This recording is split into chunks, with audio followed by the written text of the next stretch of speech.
సమస్యలన్నీ అన్నీ విన్న తర్వాత కూడా ముఖ్యంగా మేము చొరవ తీసుకొని ఈరోజు దాదాపు ఒక 12 కోట్లు 15 కోట్లు ఈ మీటింగ్ ఖరీదు మీ అందరికీ ఒక ఒక జిల్లాలో పెద్ద కార్యక్రమం అయిపోద్ది.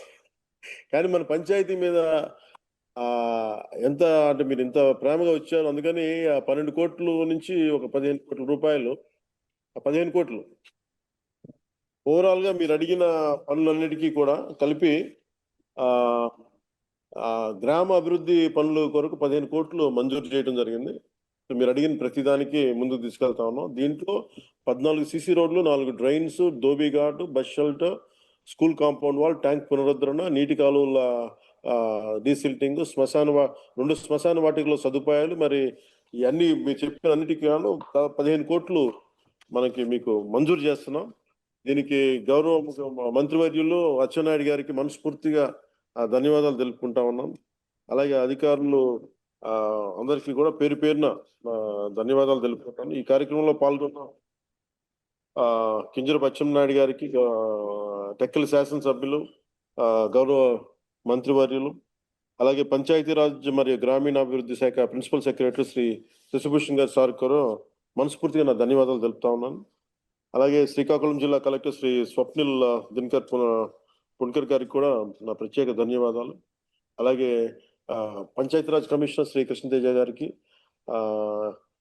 అలాగే ముత్యాల రాజు గారు, AP state institute for rural development, వారికి నా కృతజ్ఞతలు తెలియజేస్తున్నాను. శ్రీ షణ్ముఖ్ కుమార్ గారికి, ఉపాధి హామీ పథకం సంచాలకులు, Swachh Andhra corporation managing director Shri Anil Kumar Reddy గారికి, ఇంజనీరింగ్ ఇన్ చీఫ్ పంచాయతీరాజ్ శాఖ బాలు నాయక్ గారికి, ఇంజనీరింగ్ చీఫ్ గ్రామీణ నీటి సరఫరా శాఖ శ్రీమతి గాయత్రి గారికి, రాయవలస గ్రామ సర్పంచ్ సరళన బాలకృష్ణ గారికి, సో వారికి నా నమస్కారాలు తెలియజేయండి.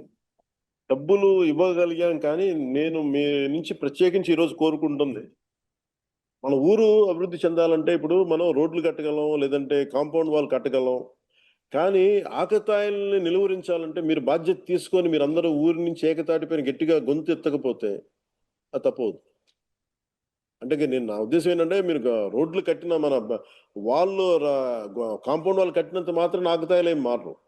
అంటే స్కూల్ వైపు చూడాలంటే, భయపడాలంటే మీరు అందరూ ఏకతాటిపైన ఇర్రెస్పెక్ట్ ఆఫ్ పొలిటికల్ పార్టీస్, మీరు కొంతమంది వైసీపీ ఉండొచ్చు, టీడీపీ ఉండొచ్చు, జనసేన ఉండొచ్చు, ఇంకే పార్టీ అయినా కావచ్చు, బీజేపీ ఉండొచ్చు, ఎవరైనా ఉండొచ్చు, కానీ ఇర్రెస్పెక్ట్ ఆఫ్ పార్టీస్, బట్ గ్రామానికి దగ్గరికి వచ్చేటప్పటికి మీరందరూ ఏకతాటిపైన ఉండటం అవసరం. ముఖ్యంగా స్కూల్ పిల్లలకు సంబంధించి కానీ, గ్రామ ఉమ్మడి ఆస్తుల మీద కానీ మనందరం ఏకాభిప్రాయంతో ఉండాలని మనస్ఫూర్తిగా కోరుకుంటూ, అలాగే పిల్లలు రోజు బడికి వెళ్తున్నారా లేదా అనే విషయాన్ని కూడా తల్లిదండ్రులు, గ్రామ పెద్దలు కూడా చూసుకోవాలి. విద్య అనేది ఇందాక మన జగదీశ్వర్ గారు మాట్లాడుతా మన ఎడ్యుకేషన్ గురించి చాలా గొప్పగా చెప్పారు. అందువల్ల విద్య అనేది మనం పిల్లలకి ఇవ్వగలిగితే అది విలువైన ఆస్తి. అందుకని అది కూడా మీ దృష్టికి తీసుకొస్తా ఉన్నాను. అలాగే గ్రామ శుభ్రత, శానిటేషన్, వీటన్నిటికి కూడా మీరు అందరూ ప్రత్యేకించి భాగస్వామ్యం తీసుకోండి. కనీసం విలేజ్ సచివాలయాలు ఉన్నాయి, మీరందరూ పంచాయతీ ఆఫీసులు ఉన్నాయి, మీరందరూ కనీసం ఒక రోజుకి గ్రామ పరిసరాలని శుభ్రంగా చేసుకోవడంలో మీరు పార్టిసిపేట్ చేయాల్సిందిగా మనస్ఫూర్తిగా మిమ్మల్ని కోరుకుంటా ఉన్నాను. అంటే మన కష్టాలు వచ్చినప్పుడే విలువ తెలుస్తుంది. ఒకసారి మా ఇంట్లో ఏముంటుందంటే, నాకు వాటర్ ట్యాంక్లో నీళ్ళు అయిపోతాయి. మామూలుగా నీళ్ళు ఉన్నప్పుడేమో 3-4 బకెట్ కూడా చేసేస్తాను, కానీ నీళ్లు లేనప్పుడు ఒక హాఫ్ బకెట్తో సంపూర్ణంగా స్నానం చేస్తాను. అప్పుడు అనిపిస్తూ ఉంటుంది నీటి విలువ ఎంత అన్నాను. సో మీ అందరూ కూడా నాలాంటి అనుభవాలు ఉంటాయి. అందుకని వర్షాకాలంలో వర్షపు నీటిని మనం వృధా చేయకుండా నిల్వ చేసుకుంటే, అలాగే వ్యవసాయానికి మరి ఇతర అవసరాలకి వినియోగించుకోవాలి. అలాగే హరిత గ్రామాలంటే మొక్కలు వేయమంటే మొక్కలు వేసేటివి ఈజీ, మొక్కలు వేసి, కానీ దాన్ని ఎవరు మెయింటైన్ చేస్తారు? గ్రామంలో మనమే ఒక భాగస్వామ్యం తీసుకోవాలి. నర్సరీల నుండి ఉచితంగా వచ్చే మొక్కల్ని ప్రతి గ్రామంలో ఇంట్లో నాటాలి. అది చిన్నపాటి సుందర వనంగా మనం చేసుకోవచ్చు ఈ ప్రతి గ్రామంలో.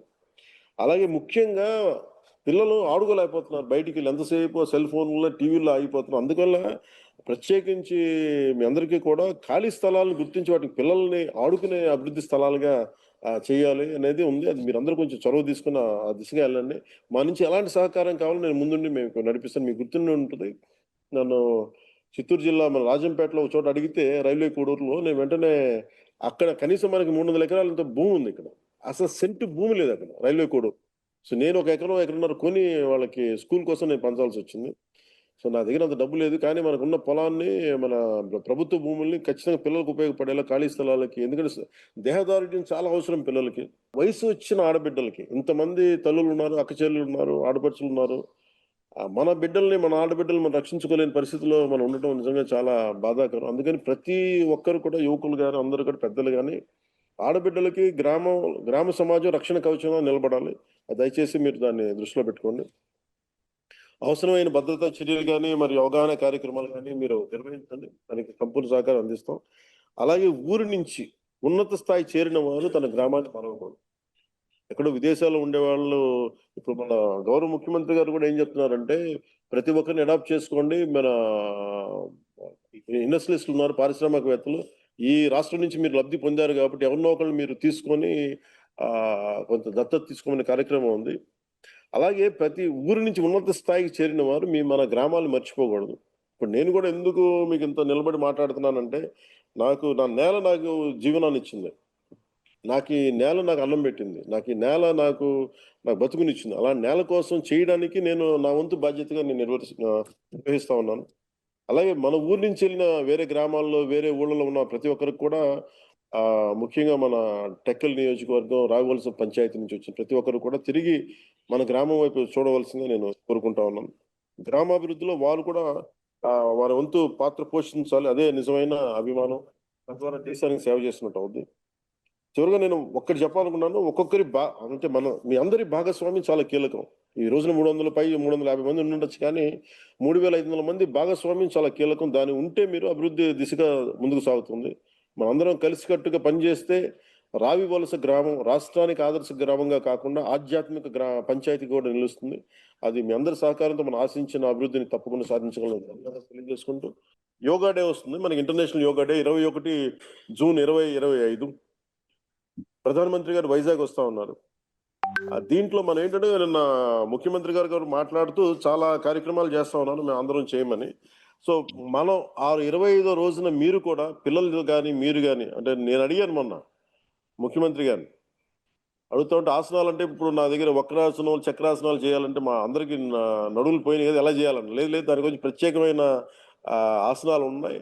సో అలాగే మనం కూడా ఎంతసేపు టీవీలో కూర్చొని అలసిపోయి మనం కూడా కొంచెం ఒళ్ళు కొంచెం వంచితే మంచిగా ఉంటుంది మనకి. అలా మనం ఎంతవరకు అయితే వంచగలమో, మన వెన్నెముకని ఎంతవరకు వంచగలమో, ఎంతవరకు సుఖంగా కూర్చోగలమో, ఆ పద్ధతిలో యోగా పద్ధతులు ఉన్నాయి. సో మనందరం కూర్చొని మీరు కూడా దాంట్లో పాల్గొనవలసిందిగా కోరుకుంటూ, అలాగే కలెక్టర్ గారికి కూడా ప్రత్యేకించి స్కూల్ పిల్లల చేత, యువకుల చేత make sure that you participate on yoga day, international yoga day.